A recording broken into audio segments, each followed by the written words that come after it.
Күзгі қара суық, қазан айының ызғарлы күндерінің бірі. Үстіне қара жамылған орта бойлы, әдемі ботагөз келіншек қала сыртындағы мұсылман зиратына қарай жүріп келеді.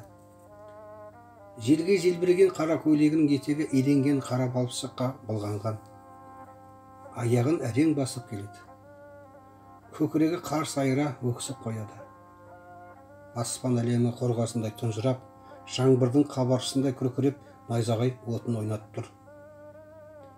Көп қабырдың ішінен өзіне таныс қоршалмаған жұпыны моланы әрең тапты. Қолына бір уыс топырақ алып, қабырдың үстіне сеуіп, өзінше бірдеңелерді күбірлеп айтқан болды. Өзін әрең ұстап тұр. Шыдамады, мұздай қабырдың үстіне құлай кетті. Ауа жетпей, бөксі қысып барады. Қабырды құшақтап, жылап жіберді. Кешір жаным, кешір, тұншыға ұзақ жылады. Орамалы иығына түсіп, шашы желге жалбырап кеткен. Жаңбыр сіркірей бастады. Жаным Сағдат, кешір мені, кеш мені деп, мұздай қабырдың топырағына бетін төседі. Найзағай жалт етті де жоқ болды. Салқын жаңбыр тамшылары келіншектің бетін себелеп жатты. Қанша жатқан өзі де білмейді. Денесі мұздап үйіп бара жатқан соң, орнынан сөйлетіле түргелді. Теңселе қабырға ұзақ қарап тұрды да, Жағдат, жаным кешір мені, деп келген жолменен кейін қарай жүрді. Жердің қара топырағына былғанып, теңселе тербеле әрең жүріп келеді. Өткен өмірі көз алдынан сағымдай жылжып өтіп жатты. Бәрі есінде. Ұзақ күткен көктемде келді-ау. Күн нұрын аямай жер бетіне төгуде. Қар еріп, алғашқы жас бүршіктер көктей бастаған кез. Ұзақ ұйқыдан оянғандай өмірде қызып жүре берді. Жан ұясымен ауылдан көшіп келген Жағдаттың арманы жұмысқа орналасу еді. Ол өзін бүгін бақытты сезінді. Ол бүгін жұмысқа тұрған.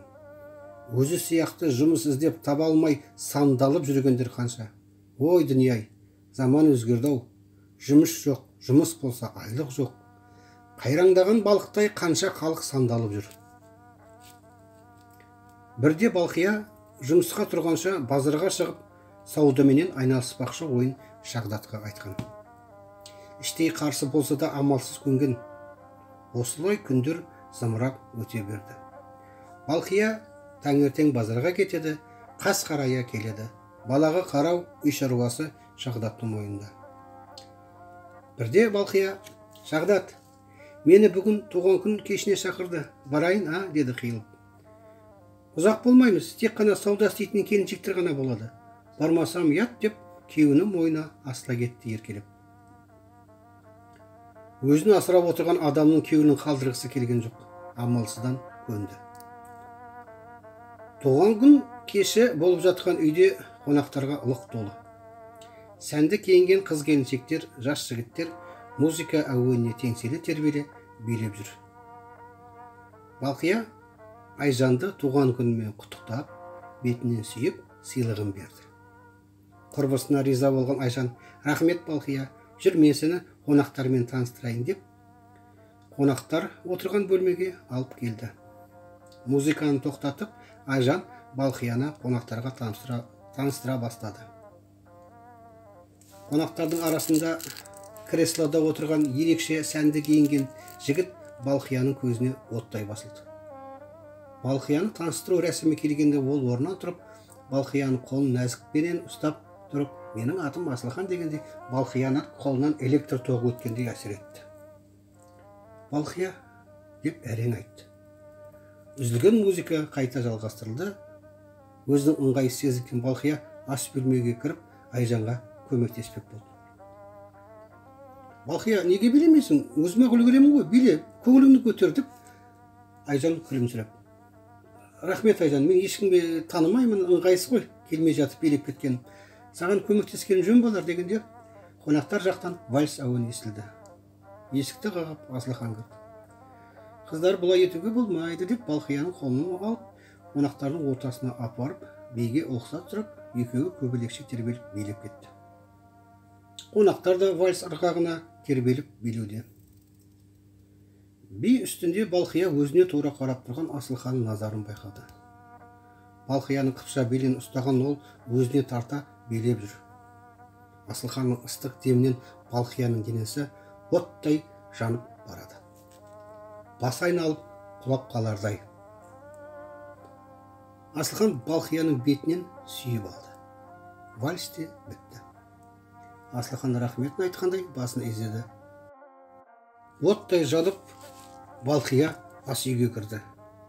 Не болды, Балқия? Ауырып қалған жоқсың ба? Деген Айжанға назар аудармастан апыл-құпыл краннан су ағызып ішті. Денесі жанып, жүрегі лүпілдеп барды. Біраздан соң тағы вальс ойнады. Асылхан кіріп келердей деген сезінген Балқия есік жаққа қараумен болды. Ол келмеді. Биге шақырмады. Кіммен билеп жүр екен деген оймен қонақтар жаққа қараумен болды. Асылхан басқа қызды биге шақырып билеп жүрген. Қыздың құлағына бірдемелер сыбырлап, екеуі бірге күліп қояды. Балқия, мені неге биге шақырмады? Ана қыздың менен несі артық? Онымен неге билеп жүр деген бейтаныс қызға ыза болып тұр. Қызғаныш сезімі өзін жегідей жеп барады. Маған не болды? Айдаладағы біреуді қызғанып, жынданған шығармын деп өзіне өзі басып айтып қояды. Дегенмен де еріксіз қонақтар жаққа қараумен болды. Вальс бітті. Айжан дастархан жаю рәсіміне кірісті. Жігіттер шылын тартпаққа сыртқа шығып кетті. Қыздар ас үйге кіріп, залда жайылған қазақы үстелдің үстіне керекті жабдықтарын тасый бастады. Лезде үстел үсті мерекелі болып сәнденіп шыға келді. Ортада шампан, арақ, коньяк, небір ішімдіктер қойылған. Неше түрлі дәм тұзға толы. Үй иесінің қолы ашық, шебер аспаз екені көрініп ақ тұр. Қонақтар жайғасып отыра бастады. Бір ауыздан Асылханды асаба етіп сайлады. Бірінші тост таныстық үшіншіл.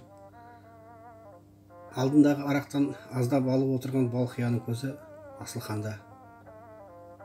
Көпшілікке жарасымды күлдірге әңгіме айтып отырған Асылхан қолына домбыраны алып, осы әнді осында отырған сұлуларға арнаймын деп әдемі күлкісімен жымиып қойды. Халық әні Дариға қалықтап, сондай сазды әдемі орындалды. Екі көзі Балқияда. Соны сезген қыздың беті қызарып кетті. Тағы да ісілді, ән шырқалды, күй тартылды. Қонақтар орнынан тұрып, келесі дастархан жайылғанша аяқ жазып би билеп көңіл көтеруге кірісті. Қызын қырап алған жігіттер қыздарды ортаға биге шақыра бастады. Асылхан шылым шегуге сыртқа шығып кетті. Үстел бетін жинастырып Айжанға көмектесіп жүрген Балқия қысыла-қысыла, Айжан, Асылхан саған кім болып келеді деп сұрады. Құрбысына жымия қараған ол ұнап қалды ма? Оның қыздарға ұнамауы мүмкін емес, деді Айжан. Өте жақсы жігіт, оқыған, әдепті, интеллигент, бір мекеменің бастығының орынбасары, менің бұрынғы күйеуімнің жан жолдасы, институтта бірге оқыған. Біз ажырасып кеткеннен соң келіп тұрады. Көмегін аямайды, әйел баласы бар, деді. Қонақтардың қарқылдап күлген дауысы ойланып кеткен Балқияны селт еткізді. Музыка қойылды, би биленді. Асылхан бірнеше рет Балқияны биге шақырды. Түн ауа қызып алған қонақтар тарқай бастады. Кетпек болған Балқияны Айжан қоярда қоймай шай ішуге көндірді. Көпшілікпен Асылханда кетіп қалған соң Балқия көңілсіз отырды. Үнсіз шай ішілді. Бір кезде есіктің қоңырауы шырылдады. Айжан есікті ашуға кетті. Менсіз шай ішіп отырсыңдар ма, неге шақырмайсыңдар деген Асылхан дауысын естігенде қуанған Балқияның жүрегі дүрсілдеп кеудесіне сыймай кетті. Үшеулеп шай ішілді. Уақыт зымырап өте шықты. Қой мен кетейін, біраз уақыт болыпты деп Балқия амалсыздан жинала бастады. Маған да жүру керек, сені шығарып салайын, машинада күтемін деген Асылхан Айжанмен қоштасып шығып кетті. Құрбысымен қоштасып сыртқа шыққан Балқияны шетел маркалы жеңіл машинасы күтіп тұрды. Асылхан көліктің есігін ашып отыруын өтінді. Машина орнынан жеңіл қозғалды. Ұзақ үнсіздіктен соң Асылхан көліктің музыка қондырғысын қосты. Әдемі әуен тыныштықты бұзды. Асылхан Балқия тұратын үйге жетпей қараңғы бұрышқа келіп тоқтады. Ол қызды өзіне тарта құшақтап ұзақ сүйді. Балқия қарсыласқан жоқ. Балқия темірдей балқып, жаным жаным деген сөзі үзіліп естіліп жатты. Үйінің есігінің алдына келіп, үстін дұрыстап, есікті ашып ішке енді. Жатын бөлменің есігін ашып, Шағдатпен жас сәбидің пысылдап ұйықтап жатқанын көрді де жылап жіберді. Ернін тістелеп ас үйге келді де бетін басып, көз жасына ерік берді. Не істедім, сорлы басым, не істедім деп ұзақ жылады. Біртіндеп өзін жегідей жеген ұят сезімі де су сепкендей басылды. Сол түннен бастап Балқияның ойынан Асылхан кеткен емес. Күндіз базарда тұрса да келіп қалар деген оймен алаңдай берді. Жан жағына жалтақ қарай береді. Күндер өте берді. Бірде күнделікті шаруасымен базарда тұрған Балқия өзіне қарай күліп келе жатқан Асылханды көрді. Жүрегі лүпілдеп, қуаныш сезімі басып бара жатты. Тура түс секілді. Сәлем Балқия дегенде дауысы қалтырап әрең жауап берді. Біраз сөйлескеннен кейін Асылхан кездесуін өтінді. Ол қуана келісті. Белгіленген уақытта Балқия бейтаныс пәтердің есігін қақты. Есікті күлімдеп Асылхан ашты. Кіре сала екеуі құшарлана сүйісті. Жаным Асылхан, жаным деген Балқияның тұншыға шыққан дауысы естіліп жатыр. Қос ғашық махаббат айдынынан ұзақ сусындады. Төсекте жатқан Балқияның бетінен сүйген Асылхан темекісін тұтатып әңгімесін бастады. Мен бәрін түсінемін, екеуміздің де жанұямыз бар, бірақ мен сені сүйемін. Сені көп көрмесем сағынамын. Қарсы болмасаң кездесіп тұрайық. Маған сенсіз өмір жоқ жаным. Іздегенім, арманым сенсің Балқия деп келіншектің ерінен жабыса сүйді. Үйіне кеш оралған Балқия Шағдатқа Айжанның үйінде отырып қалдым дей салды. Күндер өте берді. Демалыс күні түс ауа есік қағылды. Есікті ашқан Шағдаттан бейтаныс жігіт Балқияны сұрады. Кіруін өтінген Шағдат ас үйден Балқияны шақырды. Асылханды көргенде Балқияның төбесіне жай түскендей болды. Шағдатқа Асылханды Айжанның күйеуі деп таныстырды. Ас үйге орналасқаннан кейін әңгімені Асылхан бастады. Маған сендердің жағдайларыңды Айжан айтқан, соның өтініші бойынша келіп тұрмын деді беті қызарбастан. Жұмыс табу қиын, сауда деген уақытша нәрсе ғой, жұмысқа не жетсін. Қарсы болмасаң бізде бір орын босағалы тұр, соның орнына кіресің бе? Деді. Күтпеген ұсыныс Шағдатты таңғалдырды. Осыны сезген Асылхан, бір тәулік жұмыс, 2 күн демалыс, айлығы да жаман емес деп қысқа қайырды. Ұрлана Балқияға қарап қояды. Ертеңіне Шағдатпен жұмыс жақта кездесуге келісіп, Асылхан қош айтысып шығып кетті. Балқия қысылғаннан өртеніп кете жаздады. Келесі күні белгіленген уақытта Шағдат Асылханмен кездесіп, жұмысқа тұрып, көңілі көтеріңкі күйде үйге оралды. Ол бақытты еді. Көптен күткен арманы орындалды. Келе сала болған жайды Балқияға айта бастады. Асылхан керемет жігіт екен, бастығы да жақсы адам, бірден қол қойды. Арызыма деген Шағдат қуанышын жасыра алмай. Бірінші айлық алғансаң Асылхан мен Айжанды қонақ қылып шақырып жіберуіміз керек деп әйеліне қарады. Балқия төмен қараған күйі отыра берді. Қуанышында шек жоқ Шағдат әр нәрсені бір айтып күліп отыр. Баланың жылағанын сылтау қылып, Балқия жатын бөлмеге кіре сала жылап жіберді. Сәбиін құшақтап, дауысын шығармай, ернін тістелеп өксіп отыр.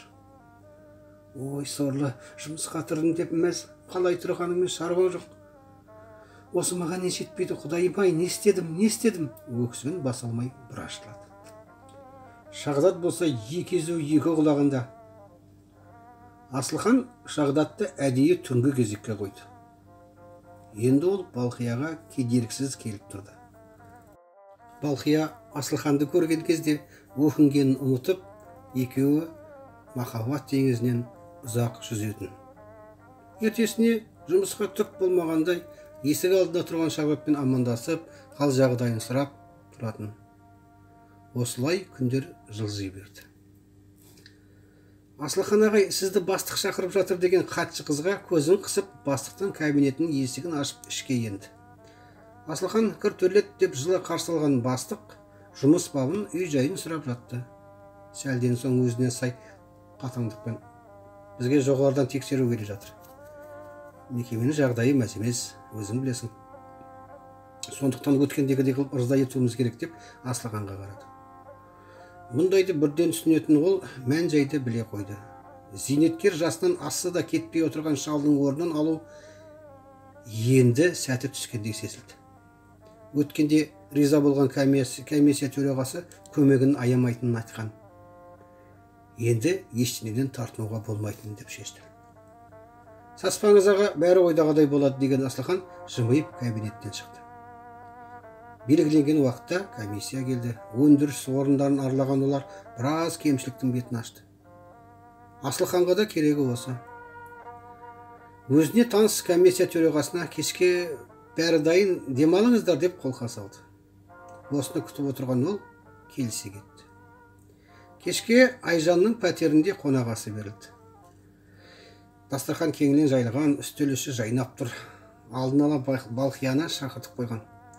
Дастархан басында комиссия төрағасы Балқиядан көз алар емес. Біраз отырып арақтан алыңқыраған қонақтар өздерін еркін сезе бастады. Оларменен жарыса ішкен келіншектер де масая бастаған секілді. Айжанның құлағына бірдеме сыбырлап, бірдеңелерді айтып, төраға көзін қысып қарқылдап қояды. Айжан да келіскендей басына изеп күліп жатыр. Балқия өзінің масайып бар жатқанын сезді. Көзі қарауытып, тұңғиыққа батып бара жатқандай болды. Қатты шөлдегеннен тамағы кеуіп қалыпты. Жұтына алмай көзін ашқан Балқия жан-жағына қарады. Тұрдай жалаңаш екенін білді. Қасында жалаңаш төраға қорылдап жатыр. Шошып кеткен ол жалма-жан киімдерін іздей бастады. Бір бәленің болғанын мына адаммен бір төсекте бөліскенін сезді. Орнынан тұрып көрші бөлменің есігін ашпақ болды. Ол жақтан көбірлеген дауыстар естілді. Ақырын есікті ашып, Асылхан мен Айжанның аймаласып жатқанын көрді. Ол өзін торға түскен торғайдай сезінді. Көз жасына еріп берген ол таңды көзімен атырды. Шағдат болса, баласын ұйықтатып, Балқияны күтумен болды. Ол келген жоқ. Таңертең есіктің ақырын ашылғанын сезді. Ақырын орнынан тұрып, ас бөлмеге кіріп, Балқияның жанына келді.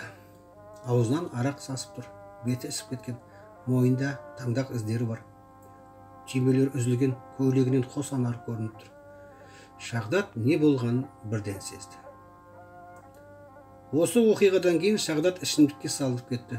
Күнде ұрыс-керіс, айқай-шу, жас жанұяның арманы болашағы таусылған шырақтай сөніп бара жатты. Бірде қатты мас болған Шағдатты көлік қағып кетті. Ауруханаға жетпей көз жұмған. Оны қала сыртындағы мұсылман зиратына жерледі. Баланы Шағдаттың шешесі алып кетті. Жалғыз қалған Балқия ішімдікке салына бастады. Күзге қара суық, қазан айының желді күндерінің бірі. Мекеме әкімшілігінің алдына келіп тоқтаған қызмет көлігінен жас басшы түсіп жатты. Бастығының келгенін көрген хатшы қыз абыр-сабыр бола бастады. Асылхан ағай, сізге шай ме, әлде кофе ішесіз бе? Деді сасып. Асылхан шай ішетінін айтып, терезе алдына келді. Жаңбыр тамшылай бастады. Қасқырша ұлыған салқын жел біреуге өсу, біреуге өшу әнін салып тұрғандай.